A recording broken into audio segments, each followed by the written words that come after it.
Тя не е просто инфлуенсър. Тя е човекът, който казва всичко право коме в очи. Представям ви Ана Стефанова, майка ви.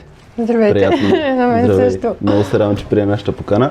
Първо исках да те питам, откъде идва майка ви? Ами хората ме кръстиха така. Така ли? Да, защото аз съм майка, но това не е достатъчно. Обаче аз говоря за всичко, говоря на всякакви теми, давам съвети, дали разбирам или не, това няма никакво значение. Аз съвети давам, разбирам от всичко. И те ме кръстиха майка ни. Аз викам, ми добре, ще се кръста майка Вече ви. съм майка ви. И вече навсякъде, като ме срещнат хора, оле, майка ни. То си като титла вече. Да, то си остана Супер. така, да. Много яко. Добре, ако утре TikTok изчезне, коя е татуировката, която ще ти напомня най-много за него? Има ли такава също? За TikTok Да. няма такава. Няма такава. Не желая, аз смятам, че е много безмислено приложение по принцип. Въпреки, че работя чрез него и изкарвам пари до някаква степен, обаче много промива мозъка това приложение, по принцип съм против. Да. До някаква степен е окей, ако така разпускаш за половина-един час, обаче хората нон-стоп. Буквално се е така, аз имам приятели, които си оставят телефона и има режим, който сам след всяко видео, като свърши. Да. И работят и в същото време гледат видеята, които се въртат и ми е много странно. Това е прекалено. И между другото, да, и на мен ми направи впечатление, особено малки деца, в смисъл те не сядат да ядат без TikTok. Да, а това е много лошо, защото заради скролването мозъкът ти трие информацията, която е ненужна и това го прилагаш и в реалния живот. Да. И после сами казваш нещо и след 2 минути аз не помня какво съм ми казал. Това е благодарение на TikTok. Да. Има много истина Да. това нещо. Добре, колко татуировки имаш, знаеш ли? Броила ли си? Много са. Много. Не съм ги броила, но сигурно с над 30. Целият ти гръб е татуиран. Целият гръб долу задните части, цялата ми ръка, имам по краката. А коя беше първата? И как всъщност се запали? Значи, това е много смешна история. Първата ми ще я покажа, въпреки че е прикрита. Бяхме на морето преди много години с един мой бивш и един негов приятел, дето той дори не е татуист. Така. И вика, взех си машина за татуиране и дойде вкъщи и аз викам, добре, направи ми естествено най-тъпото нещо, буквата ми с корона отгоре. Оправданието ми е, че тогава съм била на 18. Да. И тя прозира всъщност тук А, има едно А. Да. Най-тъпото нещо, което съм правила, и я гледам, боже, 2 месеца, викам, моле, това е за цял живот. Сега какво ще правя? Какво направих? Татуирах си цялата отгоре до долу. Общо взето. А веднага ли след това започна да се татуираш или... Ами викам, Имаше да, някакъв още период? една, вече при професионалните татуисти. Да. И реших, че ми отива. Истината е, че не на всеки отива, обаче на мен ми ходи и ме кефи. А повечето татуировки са импулсивни, като това или ги премисляш? Ако ти повече? покажа чатовете ми с татуиста, той е от Врачанско, кара голф и никога нямам готов татус. Избираме дата, аз сутринта ставам, отивам при него, защото вече разлигавих с тия кремове за да не ме боли, много ми е хубаво с тях. Да. И му казвам, чакай тук да си намеря са някакви татуси от Pinterest, но за да не се едно към едно, защото може да ги имат и други хора, просто правя събиране от 3-4, правя ги на едно. 1 час преди да седна да ме татуира. И той ми каза, нямам друг такъв клиент като теб, който идва и не знае какво ще прави. Да. Така че нямам татус, който да правя кой знае какви ресърчове и прочее. Това между другото е яко. В смисъл, и аз съм такъв тип човек, нали, че не влагам толкова много смисъл в татуировката, колкото повече на мен ми харесва. Ами според мен няма нужда да има смисъл. Да. Много хора ме питат какъв е смисъла. Нямат смисъл. А имаш Абсолютно. ли смислени татуировки? Смисъл нещо, което да ти напомня на нещо или... Не. Не. Може би единствената има тук горе една роза, която я направих след като дядо ми почина, но иначе абсолютно никой друг татус няма никакъв смисъл. Просто ми харесват и не съжалявам за нито един. Супер. Да не говорим, че тематиката ми отзад на гърба за жена е доста особен. Какво имаш на гърба? Разкажи ни малко повече за това, какъв дойде идея. Ами имам една демонка, която държи на овча глава, с едни скелети, които се молят на колене, едни зми. И всъщност отгоре пише надписът над Портенада, надежда всяка тук оставете. И всичките ми татуси са в тази насока. Да, имам черепи и какво ли още не. Добре, как се реши това нещо да си го направиш? Ами просто всички жени... Това е импулсивно или... Много ме кефат такива... Не е нещо, което, нали... Повечето жени бих си направил. Точно за това го направих. Много яко, наистина. Всички жени ходят с някакви пеперуди, цветя и някакви такива неща, което за мен е супер тъпо и банално. И аз реших, че няма да ходя като тях и всъщност аз много харесвам Данте и оттам си взех идеите. Супер. Да. А коя ти е любимата? Тази на гърба или имаш друга любима? Ох, това е много смешна тази история. Тук сега хората ще кажат, такви неща говори. Имам един татус, който видях от една порно актриса отзад на крака и просто отидох при татуиста ми с сайта направо, с готово да викам, виждаш ли какво има тая? Искам също нещо да го имам. Това е. Да. И то бяха едни цветя вплетени, което пък ми е малко стриптизьорско тип жартиер. Затова променихме стила да не е точно така. Но да, тия най-много ме кефят и между другото наскоро си направих от тия латино чикано надписите от другата страна на кръка. Това, ако го бях видяла преди години, това ще да е навсякъде по мен. Чиканото. Много ме кефи. Ходих на изложението на татуистите в Амстердам, което беше тази година. Беше пълно от цял свят, масово с чикано. Такива те са. Той е много популярен стил, наистина много красив. Много е готино. Да. И ако, защото пак няма някакъв много голям смисъл в това, просто са някакви красиви, било то жени, било то коли, било то надписи и така нататък. По-така тък. Да, наистина. Така че по-скоро, ако това го бях видяла по-рано. А другото, което аз имам масово жени по мен, жена с рога отново виждаме, тук една друга жена, тук виждаме отново жена. И хората питат, ти лесбийка ли си? Викам, не, просто харесвам жени. Тук, аз също ме кефи, между другото, защото имам белек на лактия. Реших, че правят нещо като сърце, да кажем, тия скорпиони. Това тук трябваше да е колибри, но прилича на ластовица, връбче, нищо общо няма с колибри, но аз нямам нищо против. То си е твоето, си го обича. Да, то си е моето. Тук не знам дали има как да покажа, но това е от тия линиите, които са облик на мен и сина ми. Да. А то си от ваша снимка направено това? Не, просто исках жена с облик на малко дете. И тук имам под брадата хаос. Тук имам една мандала, която е ужасно basic. Но я правих преди много години и вече няма какво да направя. Та може би това е единствената, която малко ме дразни в повече и не ме кефи. А пръстите? Пръстите отново, това е панда, няма никакъв смисъл. Тук имаме звезда. Те, между другото, майка ми ги е правила. Наистина? Да, и всъщност... Ама тя е правила дизайните или тя ги е татуирала? Иска, и освен тия грозни неща пръсти, защото те просто се изтриват във времето. Да, на пръстите е така. Това не го е правила майка ми. Това е стич от Ливи стич. Ама професионално се занимава? Да кажем. Или полупрофесионално? Полупрофесионално, да. По-скоро от останалостта идват хора, наши приятели вкъщи, тя Добре, аз направо съм изумен. Да, и тя също направи този ловсина на мен и още един копия на сестра ми отзад. Да. Сестра ми на 15, майка ми е татуирала цялата, защото майка ми е достоен човек. По-добре да прави майка ми и да ни взима пари и да ви остане за спомен, просто да ходи на 15 и да татуират на други места. Нейното е черно с рога, защото сестра ми е по-лоша от мен, а моето е синьото с ореола отгоре, защото съм добра. Много яко. А тя как се е запалила по татуировките? Тя завърши художествената академия всъщност и с керамика, рисуване, абсолютно каквото може да сетиш, всичко. Тя е страшно добра. И се занимаваше с...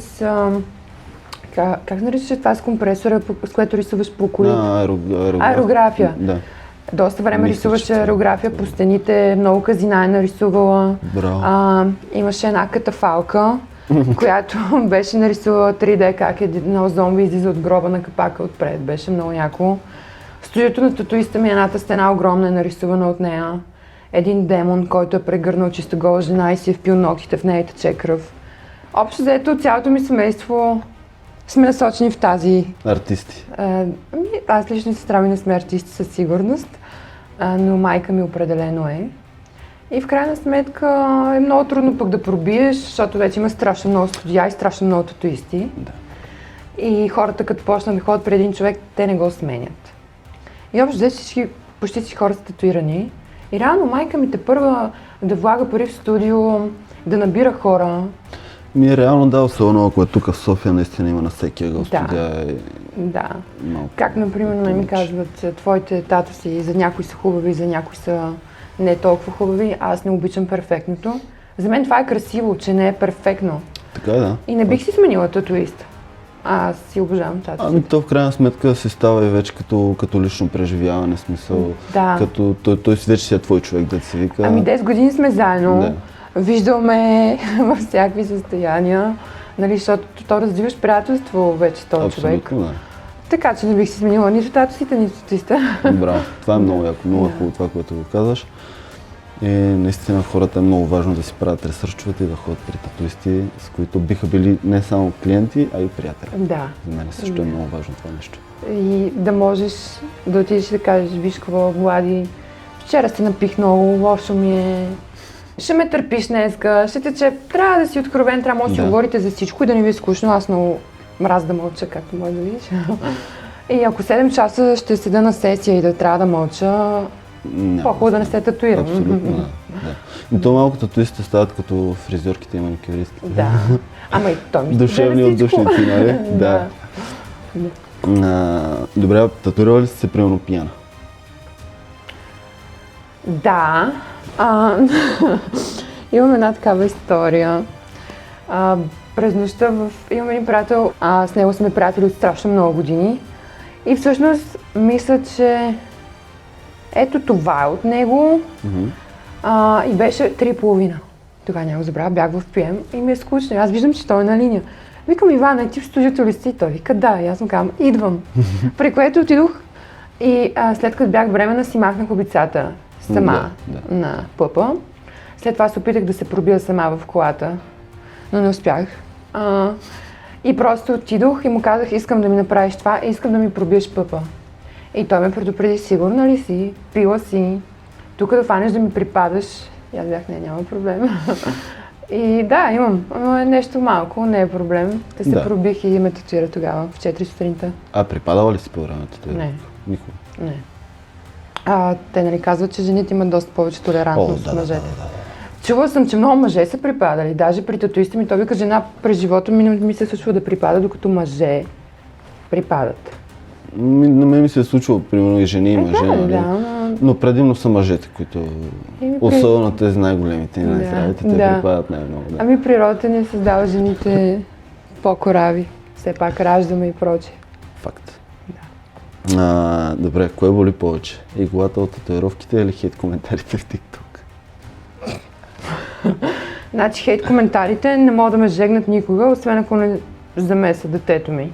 Тогава малко ми прелива чашата, но смятам, че всеки един родител би се жегнал, ако е на мое място. Но иначе нямам никакъв проблем. Аз знам какво правя, знам защо го правя, смятам, че съм постигнала доста неща. Гледам си детето и перфектно, работя, изкарвам си парите, не ми ги дава някой. Така че грозето, дето е високо кисело, какво беше? Най-интересно е, че хейт коментарите идват или от жени в застаряваща възраст, които изглеждат пократително и нямат нищо постигнато в живота, или от чичковци, които са съответно мъжете на тия жени същите. И мислят в живота им е да се приберат след смяната и да пият ракия, да ядат салата вкъщи и чакай тук да отворим и сада на хейт и метая. Така че не мога. Никога не съм видяла хейт коментар от красива жена или от успял мъж. Успелите мъже си имат бизнес и са твърде заети да седат в TikTok да пишат коментари. Да, точно това, тези хора не седят много в TikTok. Да, така че няма как да ме жегнат. Браво. Примерно сега за участие на Forbes имаше толкова много хейт, което аз не го разбирам, защото аз направих работещ сайт, от който се генерират страшно много пари, което е бизнес. Така. Какво да ви кажа, и повечето коментари е как тази ще ходи на Forbes. Ами добре, отидете вие. Направете нещо и отидете вие на Forbes. Всички почваме деня си по един и същи начин, така че всеки сам избира как да го продължи. Точно така, вече как продължава денят ти, това са последствието, това докъде ще стигнеш. Да. Пиша книга. То вече всеки взе да пише книга, ми напишете и вие. Никой не ги спира. Така, аз много харесвам наистина как им отговаряш с видеа, но нали, поразгледа така, тя нали, хора около мене също ти гледат видеята и само виж какво им каза. Браво. Ами напоследък съм ги понамалила отговорите, защото да ти кажа и те спряха да ми пишат, защото видяха, че аз не се хъба. Абсолютно, и не могат да ме това е много изнервят. важно. Това е много важно. Но Фейсбук си остава най-хейтената платформа, аз там не работя по никакъв начин, защото там е, как да кажа, малко старото поколение. И там каквото и да качиш, винаги ще си дъното. Да. Там е комунистическата партия от едно време и е по-добре да си нямаме работа с тях. Инстаграм и там е положението трагично, но това е залязваща платформа също. Бъдещето е TikTok. Да. Това е. Инстаграм до 1-2 години ще е както Фейсбук. Няма да. И аз така мисля. Такива са. Трец, Да. какво мислиш за Трец? Я не го ползвам. Не го ползваш. Даже имам го като регистрация, защото трябваше да го имам, но там какво се случва всъщност? Не знам, и аз нямам. В смисъл за това те питам. Нали? Не, нямам никаква представа. Предполагам, че се споделят същи неща, които в Инстаграм. Защото има такава опция, като качваш някаква снимка или публикация, сподели в Трец, така че не вярвам да е нещо много по-различно. И да, ясно мисля, че е нещо някакво. Общо взето навсякъде едно и също. В един момент беше много гръмнало там покрай някакви скандалчета, били скандалчета. Ако помниш едно време Ask.fm. Спомням си. Хора, днешното поколение няма да оцелее. Да, наистина. Да, те така се Ти имала ли си смисъл? Как? Това беше... Качваш Ask.fm и оттам цялото училище, вътре всичко, което се знае, се пита и ти не можеш да разбереш от кой идва. Обаче знаеш. Тогава нямаш инфлуенсъри, нямаш известни хора съответно и знаеш, че не е от непознат. Знаеш, че от някой твой познат. Да. И беше страшно. И аз това ги базикам в TikTok. Викам, вие ако тук не мога да понесете хейт от непознати, ако ви върна 15 години назад, като бяхме ние деца, имаше Ask.fm, щяхте се самоубиете сигурно. Да. Въпреки, че сега аз имам наблюдение, че хората са много по-гадни от тогава. Много. Да, особено децата. И то без причина. Да. Според мен всичко идва от родителите. Поне аз така си мисля. Да. И нали, от среда, като цяло, приятели и прочие, комплекси. Така. Малките искат да подражават на големите. Много често ми случва 18 годишни момичета с извинения, от които аз изглеждам по-добре от тях. И започва Лелка. Хора на 27 години съм, не сте много по-малки от мене. Да. Така че някой ден и вие сте на моето дередже, искам да ви кажа, че масово жените след 30 изглеждат много по-добре, отколкото когато са били на 18-20. Така е, да. Наистина аз съм на това. Аз като си видя снимки от 18-20 съм си вика, о боже, колко съм млада, лелките на 30. Боже, Господи, направо, ако се видя и ми става лошо.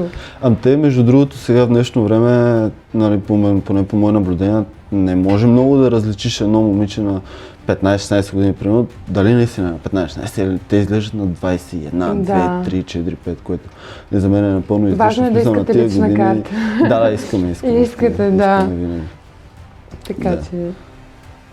Добре, какво мислиш за децата, които се татуират на тая възраст? Реално на 15-16, нали ти каза, сестра ти е татуирана от майка ти, но майка ти със сигурност е имала пълната представа какво се случва. Абсолютно. Има доста хора, които се крият за това нещо. Да, не смятам, че е много окей, защото просто като е необмислено и не си много се съкъла на тия години, най-вероятно по-ще съжаляваш. Причината, поради която майка ми татуира сестра ми, не е защото майка ми е супер съгласна, а защото вече сме го играли този номер и сестра ми ходи да се татуира при други татуисти. Да. Така че тя така или иначе ще го направи след като е решила, ще си събере пари, ще отиде и ще го направи. Да. И другото интересно нещо е, че никой не иска декларации. Първите 2-3 така по-големи татуси просто се прибира вкъщи и е татуирана. Майка ми или нито баща й не са подписвали никакви декларации. Да. Но те татуират. За това майка ми го прави, но смятам, че е хубаво да изчакат. Така, какво мислиш за татуистите, които не изискват декларации? Поне аз съм много против. На мен ми се е случвало, идвало е нали, то си и до морал малко, нали, като цяло държиме да има декларация. Да. Но ми се е случвало една майка, доведе детето си, беше, мисля, че около 10 или 11 годишно, да, и настояше, а детето видимо не искаше да се татуира и го беше страх. И това беше много така шокиращо. Отказахме естествено да татуираме, защото не е въпроса там да вземем 50, 100, 235, без значение колко пари, нали? То сега е малко от морална гледна точка, но Това вече е малко странно да си караш детето на сила, че и на 10 години моите anger issues не биха издържали. Абсолютно. По принцип тази ситуация, но вие пък сте професионалисти. Но аз, ако съм там, Боже, как така Те всички бяха в бих шок, викнала между социалните, ако трябва да съм честна. То беше в курорта малко, на чужденци бяха, нямаше как да го направим това Ясно, нещо. да, те там но златни все пясъци, пак- Слънчев бряг. Да, какво мислиш за татуистите, които въпреки всичко нямат някакви морални граници? Не е окей, правят но ще си намерят каквото и да е. майстора, това бих казала, защото ако детето дойде и след това родителя отиде да търси обяснение от този татуист, да не говорим, че има бащи, които могат да бъдат много крайни в тази ситуация. Да, факт. Така че И то веднъж така е ще редно се да е. случи. Да, Реално. да.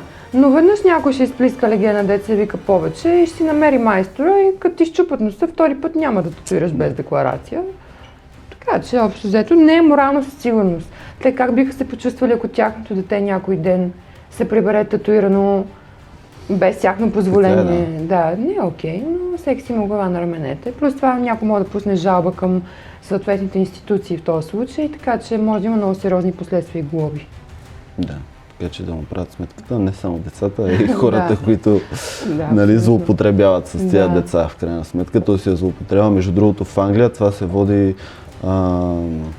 Предполагам, че Как беше, има като- наказания и си е... да, то се води много тежко подсъдимо Да, е това нещо. да. Дори и с родителско съгласие, нали, пак е много тежко. То се Ами води така като и трябва да харасмент. бъде, в смисъл. Да. В крайна сметка, хормоните ги тръстят на тия години, не смятам, че взимат най-адекватните решения. Абсолютно. Аз самата съм татуирана, но съм се татуирала след 20 години. Така че... А вижте, ти как вижте. би реагирала като майка?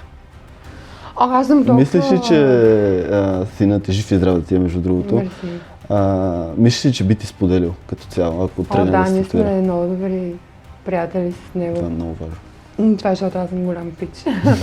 Вчера имах ситуация, той идва и ми казва, еди кой си ме удари в градината и аз му казвам, добре, удари го и ти. В смисъл, как така? И той си ги предаши също. Изобщо... Трябва да се защитава, да. И съм си Трябва казала и на лелките в градината, давам пълно позволение на сина си, ако някой си позволи там да го удари пръв, да му скочи. Изобщо не толерирам, защото децата трябва да се научат и не подстрекавам агресията. Това е чисто да си научиш детето да се защитава и да не мълчи, защото някой ден, когато порасне, може да е жертва на тормоз в училище или Абсолютно, пък и да. като голям човек да е потиснат. Никога не бих толерирала той да е първият, който се държи лошо. Със сигурност предполагам, че водите разговори. на Да, това сина ми нещо. не е такъв, напротив, той е много готин, играе с всички. Даже аз съм качвала видеа на тази тема за деца, които имат по-специални нужди. По парковете и градините винаги съм апелирала и съм го карала да играе с тях. Ако трябва и на сила. И му казвам, не, ти няма, сега ще отидеш, това дете седи само там и ще играеш с него. Иначе ставаме и си тръгваме. И някои родители ми казват, това е личен избор. Не, детето ви няма в момента кой знае каква мисловна дейност, така че зависи от вас как ще го възпитате. Така че в това отношение съм широко скорена. Не бих му се ядосала, нищо няма да му кажа. Важно да е щастлив. Аз съм на този принцип. Важно детето ми да е здраво и щастливо, оттам нататък да прави каквото иска. Като е грозен тато, също си го носи. Пък мога покрия след години. Да, така е. Баба му ще му го прави. Добре, а мислиш ли, че обществото като цяло се промени от към гледна точка на татуировките? И как, понеже едно време, нали, си спомняме, че масово беше татуираните хора са наркомани, татуираните хора са такива. Ти получава ли си коментари О, да, за баба твоите ми, татуировки? редовно. Хода облечена баба ми не знае за повечето ми тато си. Аз не смея да се събличам пред нея. И лятото така широки тениски носа. Да. За нея това изглежда мръсно. Няма никаква логика, но изглеждало мръсно. Аз се едно съм затворничка и така нататък. Общо взето не го и мисля това нещо. Изобщо не трябва хората да ги интересува и като кажат, татусите не са модерни. Никога не съм си правила тато, защото е модерно или не е модерно. Правя го, защото така съм поискала, така го чувствам. Даже като кажат по-скоро вече е модерно да не си. Ми чудесно. Значи съм извън модата. да ви кажа. Да, в крайна сметка много е важно да си правим татуировките заради самите нас, а не заради Да, хората. по-скоро бих посъветвала, ако ще се татуирате, да не си правите нещо, което всички имат направо като видят часовници, лъвове, вълци и тем подобни, направо ми се повръща. Много е пошло, селско, даже без извинение кажа, селско е вече направо. Те обикновено Ботев, един Васил контингент хора Левски. си ги правят. Вие тези не неща. можете да кажете едно стихотворение на Христо Ботев, не знаете нищо за него, но сте супер големи националисти и си татуирате Васил Левски и Христо Ботев. Чудесно. След това отидете на матч футболен и се пребийте помежду си и покажете какви националисти сте. Така че това са безумни татуси, аз не ги разбирам изобщо. И моите нямат логика, но тия направо са още по-зле. Да, така е. Да. Де се викаше първи човек, дето си е направил лъв с роза, ако е знал какъв тренд ще направи, направо. Ако Това, беше патентовал, то ще да е милиардер просто. Да. Така е, но да, пак казвам, в смисъл, то обикновено един контингент хора си ги правят тия Да, татуировки. повече, които идват от провинцията с тях. Студентски град е пълен с лъвове, часовници, рози, Васил Левски и Христо Ботев. Между другото, аз нали съм попаднал на доста татуисти, които вече отказват да татуират лъвове. Ама то ви писва и на вас. Аз, ако съм татуист, бих искала да ми е готино. Например, моят татуист казва, трябва да ми е яко да рисувам нещо, трябва да искам да го нарисувам. И се радва, когато аз ходя, защото са някакви такива малко по-различни. Вика, на мен ми е интересно да го направя. Като дойдеш и днеска дойдат 5 човека и ми казват, искам роза. И мен ми да се застрелям направо. Така е, да. Разбирам го и него, разбирам те и тебе, че искаш нали, по-така различни татуировки да имаш. Ами като отидете на морето, на плажа и цялата първа редица на шезлонги е с едни и същи татуси и не ми изглежда готино. Просто. Да, така е. И те реално са една и съща татуировка, направена от различни татуисти, нали? Да. И всеки моите по-хубава, не моите по-хубава. Мината какво, нито една не е хубава. Да, в смисъл. Да. Другото, което бих споделила, че носи кефа на татуси на врата. Ако бях мъж, заклевам се това, просто ето цялата ще, това ще е първото нещо. Даже и на жени се кефа, които имат татуси на врата, но да кажем, че вече е малко по-специфично място. А все пак има мероприятия, на които трябва да си дам. Да. И в случая, ако аз по тялото си имам татуси, аз с една хубава дълга рокля с ръкави бих се покрила и пак мога никой да не разбере. Но вече ако тук съм татуирана, е малко в повече, иначе много ми харесва. Както и на мъже, татуси по черепа също много ми харесва. Но жените са малко трябва да се образявам. Голяма стъпка е да го направиш това нещо. Голяма е, да. И вече там, ако съжаляваш после, бита карта. Да. Няма какво да направиш. Има ли място на тялото ти, на което никога не би си направил татуировка?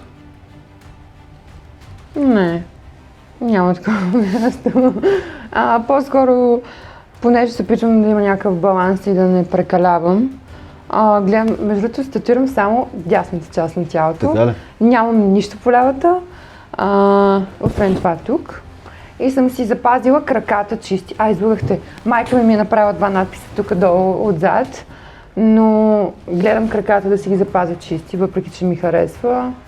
Пак заради такива поводи, ще сложиш рокля, плаш, искаш си на токове и ще искаш да си малко по-женствена и някакси татусите малко ще загробеят визията, затова се съобразявам и гледам до тук да се ограничавам. Да си има граници, да. Иначе ми харесва всичко, на корема харесвам татуси, в долната част, към интимните части е готино, тук в тази част много ми харесва. Няма място на което не.